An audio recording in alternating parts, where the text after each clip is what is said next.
Hello and welcome to the preview. My name is Ben Gibson. I'm here at the Sporting Globe in Richmond, a proud partner of the Melbourne Football Club, and joined by a couple of stars, Jake Lever and Sam Weideman. Welcome, boys. Thank you very much for having us. Before we get stuck into it, I should mention that all Melbourne members get 20% off at the Sporting Globe year-round. So that is a great deal. All you got to do is show your membership card. Another great deal, Rick, is 3-year contract extension for you, 4 years for Max Gawn.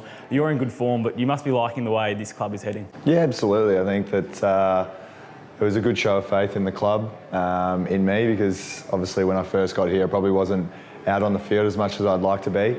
But then, yeah, I feel like the last year especially, I've found continuity in my body, and I was pretty happy with getting it over and done with before the season. It was pretty swift in terms of the negotiations and everything like that, which compared to my last contract negotiation over in Adelaide, which was a bit difficult and much longer than this. So it was great to get it done, and as you said, Max Gawn to be able to get done as well very quickly and within the week. I think it shows a great direction that the club's heading, and yeah, I'm really excited about where we're going. Just a quick one, that nickname Rick, where did that come from? To be honest, I really don't know. I think one day one of the coaches called me Rick, and then everyone thought it was quite funny that maybe that my looks do match that name, and I do look like a Rick. Maybe Rick from Romsey as well, that sort of got thrown around a little bit, and once a couple of boys get hold of the nickname, it really does stick. Now it's time to introduce the man behind the bar. We wanted Sean Smith, couldn't get him. Went after Michael Newton, unavailable. Liam Jarrah, hard to get in touch of. Jeremy Howe is with the Pies, but we settled for a man who's kicked a lot of goals for the Melbourne Football Club, Russell Robertson. Robbo, thanks for your time. Sorry. Yeah, thanks, mate. Yeah, really appreciate that. The last bottom of the barrel, you're scraping it. Were there any marks that were unlucky not to have won the mark of the year?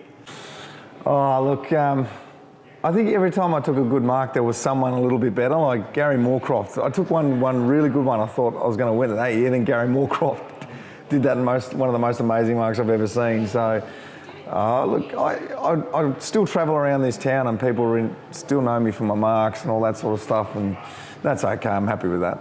We're going to hear more from Robbo shortly. We've got a good panel lined up here. Sam, you and Rick are very good friends. You went to New Zealand together, but do you find yourself third-wheeling a little bit when Alex Neil-Bullen's present? Yeah, absolutely. Yeah, it always feels a bit strange when all three of us are together, because I feel like I'm crashing in their party and yeah, sort of being that third wheel. But no, we're all good mates. Yeah, we've had a lot of good trips together, but yeah, it definitely does get a little bit uncomfortable at times. A lot of love in the air. Robbo, any bromances back in the day? Not really. The biggest bromance was between Neil Danaher and David Neat. Everyone else was, he was the pet. Actually, James McDonald was a bit of a teacher's pet as well, so we used to get into him about that. I really wasn't the teacher's pet at all. I was the whipping boy, but no, it's great to be back though, guys. I'm so pumped. Two of my greatest loves, to be here behind a bar with beer and demon stuff, and I'm around AFL players again, Benny. This is great. It's been a long layoff, hasn't it? It's exciting time. Sammy, a serious one for you. Obviously missed the preseason games so far. Got a little bit of a setback with that stress fracture in the femur. How is that recovery tracking? Yeah, tracking really well. I got a repeat scan last week to see how it's healing, and it's healing really, really well, which is good news. So hopefully, yeah, I've just started running on the Alter G machine, and hopefully run out on the ground on Saturday, and yeah, hopefully I'm not too far away, which is exciting. We haven't had the chance to see Ben Brown yet in the Melbourne jumper either, so we're looking forward to that. But in your absence, we have seen Fritsch perform really well in the practice matches. Jackson, McDonald, are you confident that combination can kick enough goals to get us a winning score in the opening rounds of the season? Yeah, definitely. I think, yeah, they're developing really nicely, those three, and it's yeah, there's definitely opportunities for all of them to step up, and I feel like they can. They've done a truckload of work over this pre-season, especially like Jacko. He's put on a lot of size. He's really working hard. Tommy Mack's come back in career best nick, and Fritsch always happens to pop up and kick goals like he always does. So yeah, it's great. I think that they're going to step up and yeah, really fill that hole in the forward line for the first. Have you worked on any of your celebrations in the goal line, in the forward line, mate? Any pre-season? Myself personally? No, just the forward line group. Oh, geez, I think we need to get a bit more consistency before we can start showing off. Mate, just ask if you need any help. I've got plenty in the catalogue. We'll definitely hitting you up. Huge back catalogue of celebration. A good mentor over there. There have been some good signs in the preseason, an 11-point win over the Tigers. Rick, the loss against the Bulldogs was a bit of a tough one. We were missing some key players, but good to see some young kids get an opportunity against a strong midfield in particular. Yeah, absolutely. I think that Jimmy and Tommy have been doing this for probably 2 or 3 pre-seasons now. We've seen the growth that they've had, especially over this pre-season, as you said. But as you said, I think their midfield definitely did get on top. I think all over the ground, the Doggies got on top, and in the end, that's how they won the game. They won more contests than us. I think stoppage and clearance was, I think they might have almost doubled ours. So it's a little bit hard to win and play the game that we want to do when you're doing that. So, but as you said, I think that the growth of the midfield depth is something that as a football club and as players are there all the time, we see it. But yeah, when you're missing the likes of Clayton Oliver, Jack Viney, Angus Brayshaw, they're 3 pretty good names, and they probably walk straight back in. So we're looking forward to having those guys back. But on the other flip side, we're really looking forward to seeing what Jimmy and Tommy and these guys can do in the future. Tom kicked this amazing barrel from the boundary. Surely he didn't mean that one. No, I wouldn't have thought so. I don't know. I've seen him practice them at training, Big Tommy. He loves a torpedo, but yeah, I'm going to go with Sam. I don't reckon he meant it. He just chucked it on the boot and just hoped for the best, I reckon. Robbo, we've seen a goal that may not have had all the intentions before. Can you comment on this one? No, this was completely my intention. I knew I had a good breaker on the ball. You put it on your foot a certain way, mate. Once you kick the footy as much as I've kicked the footy for goals, especially around the front yard in Tasmania, I knew the ball was going to do that. I had full confidence it was going to happen.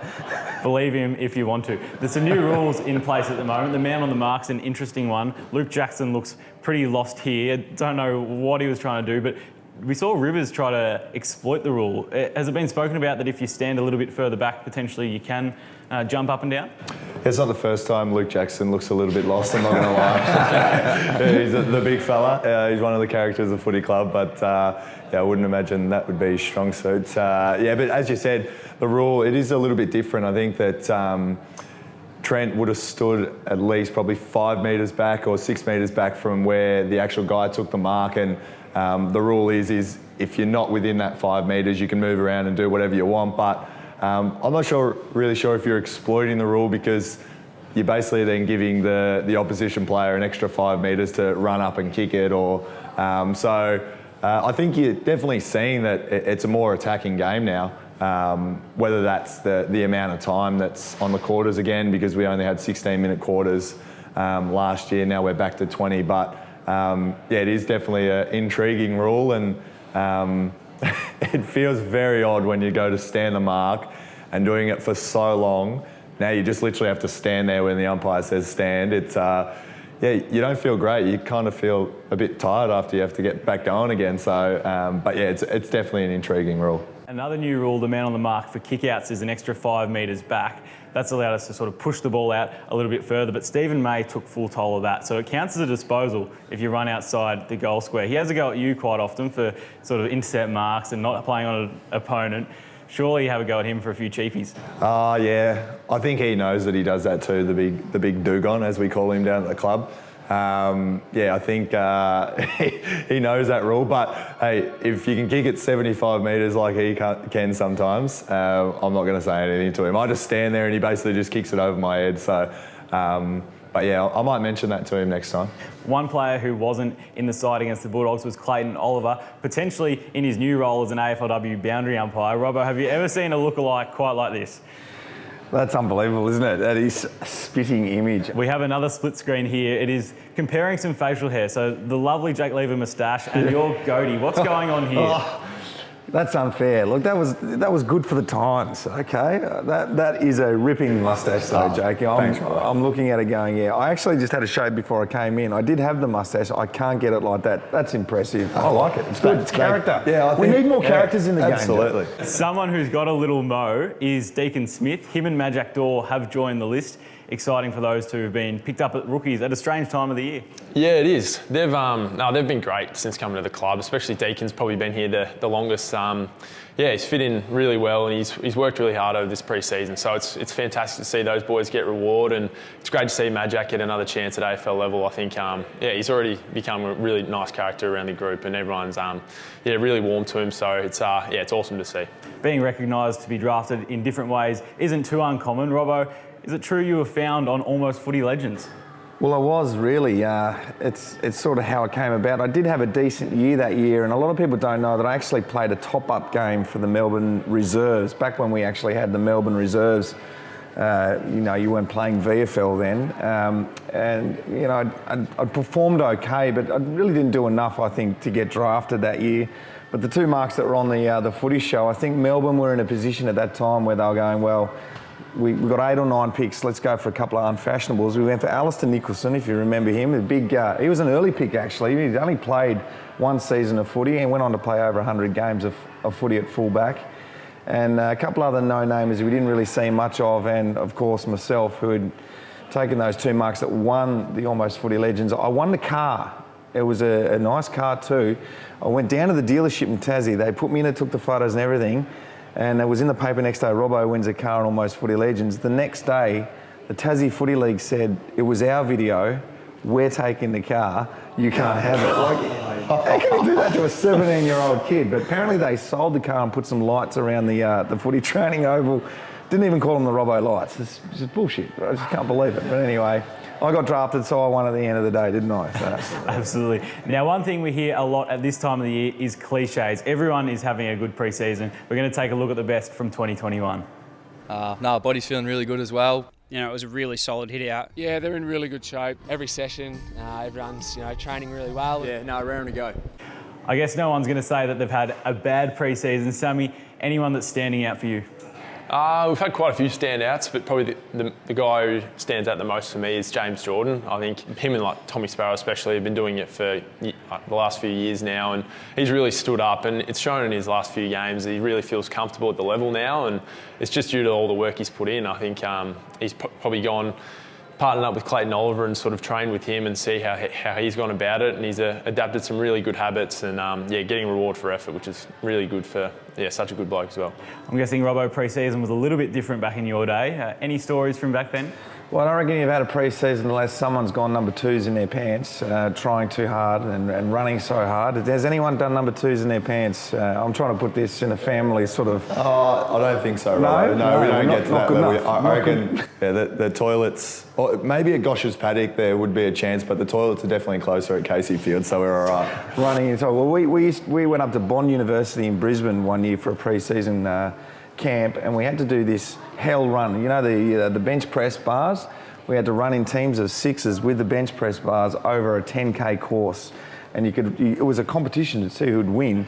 There was no real prize, so I don't know why we tried so hard. But he wouldn't mind me saying that David Cockatoo Collins, who was only a young man at the time, was in Gary Lyons' team. Now, when Gary Lyons says you do something, back in the day, you did it. I don't know who that person is at the club now, but Gary Lyons was scary. I mean, he was really hairy. Talk about facial hair. He was really hairy and really scary. And David wanted to stop to obviously do number 2s in the bushes, but he wasn't allowed to stop, so he had to keep running. And he just, number 2s down his legs, real bad stuff, real awful. But we were lucky enough to be running past the ocean at one point, and he just made a little beeline to the ocean, cleaned himself up, finished the race. I mean, that's dedication to the D's, isn't it? That is dedication. I've never heard anything quite like that. We're going to move on quickly from that topic. Talk a little bit about the season ahead. It's going to be exciting because we've got fans back in the stadium, some real blockbusters to look forward to. We missed the Anzac Day Eve clash last year with the Tigers. Is that one against Richmond that you look forward to the most? Yeah, it's a great occasion. I think when the G's all blacked out with all the flashing lights and and it's just such a special night. Anzac Day Eve. It's a lot of us take a lot of pride in playing in that game, and it's very special. So it's something we're really looking forward to. Queen's Birthday is another big one. Back in 2007, Robbo, you slotted your 7th after the siren, a 13-point win. Fond memories of that occasion? Yeah, a little bit of a carry-on after that 7th goal too. You might be able to find that footage, Steph, if you don't mind. But it was a great, I mean, we always lifted for big games, you know, playing Richmond on a Friday night at the G, Collingwood, of course, Queen's birthday, any Essendon game, Carlton, it was wonderful. And for someone who like me who liked to show off a bit in front of a big crowd, I always lifted for the big occasions. I was a bit lucky though, because Harry O played on me early and he did his shoulder early. I don't reckon I would have got the 7 if he hadn't have done that. So it was a good day, but my God, you know, I reckon I'm more remembered for that game, that particular game, and one down in Geelong where we hadn't won down there in a lot of years. It's amazing how a big game like that can still stick in the mind of all the Demon supporters. So no pressure, boys. Big games, play well, and you'll be remembered for it. Now, it's been 580 days since the Demon supporters have been in the stands. You can get along to round one. The best way to do that is to buy a membership. The club is trying to break the round one record of 43,837. So hopefully we do that. Rick, Essendon tried to steal our round one game. They wanted to play on the MCG. Are you confident we can get 50,000 there and put on a big show? I think absolutely, yeah. The Demon faithful are always great for our support, and I think, as you said, 580 days since, you know, some people have been at the footy. It's a pretty scary number, to be honest. But yeah, I think that the fans are really, really keen. I don't just think, you know, from the Demons fans. I think all footy fans at the minute really want to get back to the footy and start watching it again. And yeah, for us as players, even on the weekend, I don't actually know how many there were, but it sounded like a full house at some stages. So it's just great to have fans back at the game, and I'm sure they're really, really enjoying it. A lot to look forward to, boys. Thanks very much for your time. Thanks very much, Benny. Thanks to everyone for watching the preview, and thanks to the Sporting Globe for hosting us. Remember, the best place in the world to watch live sport is right here at the Sporting Globe.